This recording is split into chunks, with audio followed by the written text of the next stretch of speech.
네, 고령화 시대에 접어들면서 보건 의료 인력 수요가 점점 더 늘어날 전망인데요. 하지만 우리나라 간호 인력은 여전히 부족한 것으로 드러났습니다. 간호사 수도 늘려야 하지만 열악한 처우를 개선하는 대책도 함께 나와야 한다는 지적이 많습니다. 메디컬 투데이 지용준 기자와 간호 인력 부족 문제 짚어보겠습니다. 안녕하십니까? 네, 간호사 부족 문제 사실 어제 오늘 일은 아니거든요. 구체적으로 어떤 상황입니까? 네, 우리나라는 OECD 국가 중 병상 수가 두 번째로 높지만 임상 간호사 수는 하위 네 번째로 더 많은 간호 인력 확보가 필요한 것으로 나타났습니다. 임상 간호 인력은 인구 1000명당 5.2명으로 OECD 평균인 9.8명 절반 수준이었습니다. 지난 2008년 우리나라 임상 간호사 수는 4.3명이었는데요. 5년 사이 20.9% 증가해 OECD 회원국 중 가장 높은 증가율을 보였습니다. 네. 다만 여전히 하위 네 번째 수준으로 더 많은 간호 인력 확보가 필요하다는 지적이 잇따르고 있습니다. 또한 한국보건산업진흥원이 발표한 간호사 활동 현황 실태 조사에 따르면 면허자 수 대비 보건의료기관 활동 비율, 즉 간호사 면허를 취득한 사람 중 의료기관에서 활동하는 간호사 비율은 약 45%로 절반도 미치지 못했습니다. 병원급 의료기관의 86% 이상은 의료법의 정원 기준을 준수하지 못한 상황입니다. 아까 말씀하셨지만 증가는 많이 했지만 여전히 OECD 하위 수준에 머물러 있는 수준이다라고 말씀을 하셨는데 이렇게 간호사 인력이 부족한 이유는 뭘까요? 일단 간호사 면허 소지자의 약 96%는 여성입니다. 네. 그런데 이런 현실을 저버린 근무 여건으로 인해 간호사들이 의료 현장을 떠나는 것으로 보입니다. 일반 병동 간호사 1명이 담당하는 환자 수는 2016년 기준 19.5명입니다. 그러나 미국 의료 선진국인 미국 등에 비해 3배가 넘는 경무에 시달리고 있는데요. 네. 병원에 따라서는 하루 3시간 이상 초과 근무하는 날이 빈번하고 근무 상황이 불규칙해 힘들어하는 간호사들이 늘어나고 있습니다. 이 같은 어려움은 이직으로 이어졌습니다. 병원을 그만두는 간호사 가운데 근무 환경이 더 나은 대형 병원으로 이직을 선택하거나 아예 간호사 생활을 접는 경우도 많았습니다. 그렇다 보니까 간호사들의 처우 개선이 먼저 돼야 된다라는 얘기가 계속해서 나오는 것 같은데 그런 가운데 보건복지부가 내년에 간호사가 12만 명 정도 부족할 거다라는 연구 결과를 내놨거든요. 근데 여기서 대한간호협회가 이런 복지부 주장에 반박하고 나섰는데 그 이유는 어디에 있을까요? 네, 대한간호협회는 복지부의 연구 결과와 다르게 현재 대학교에서 배출되고 있는 신규 간호사만 잘 유지해도 2040년에는 간호사 인력이 OECD 평균을 넘어설 것이라고 주장하고 있습니다. 네.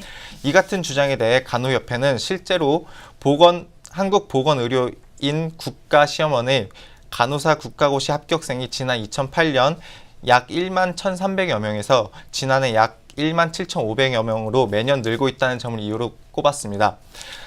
또한 신한대학교 박소영 간호학과 교수는 네. 의료 서비스 수준을 높이기 위해 간호사는 늘리고 병상 수는 줄이는 다른 OECD 국가들과는 달리 우리나라는 병상 수를 늘리는 데 집중하고 있다며 업무 강도가 세지다 보니 신규 간호사들의 이직률이 높아지고 유휴 인력이 증가하면서 마치 간호사가 부족한 것처럼 보인다고 지적했습니다.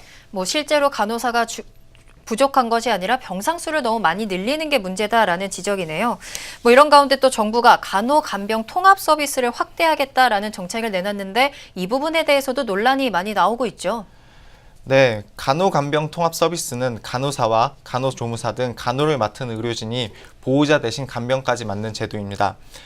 특히 지난 9일 정부는 건강보험 보장성 강화 대책으로 통합서비스 병상을 5년 동안 5배를 늘려 10만 개까지 확대할 예정이라고 밝혔습니다. 네.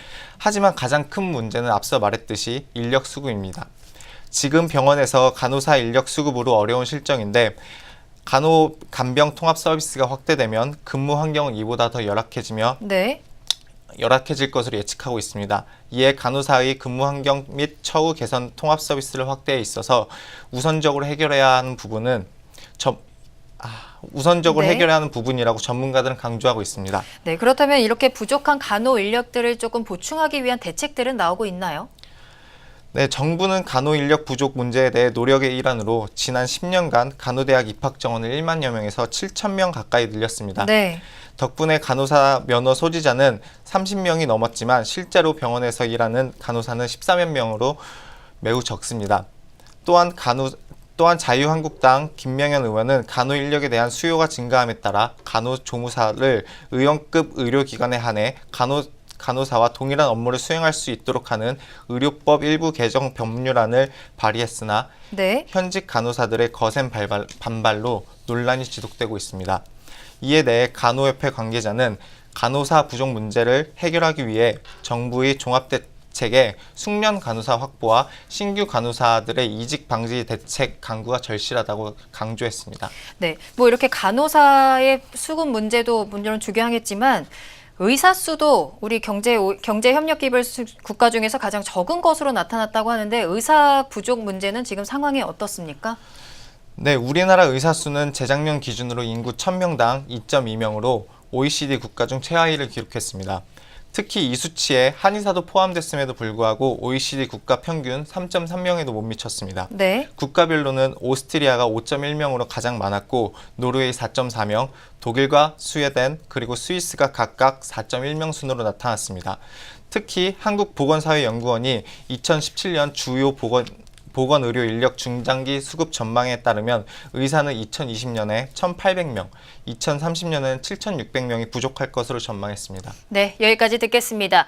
의료 인력 부족 문제는 환자의 생명과도 연결되는 문제인 만큼 하루빨리 대책이 나와야 할 것 같습니다. 지금까지 메디컬투데이 지용준 기자와 이야기 나눠봤습니다.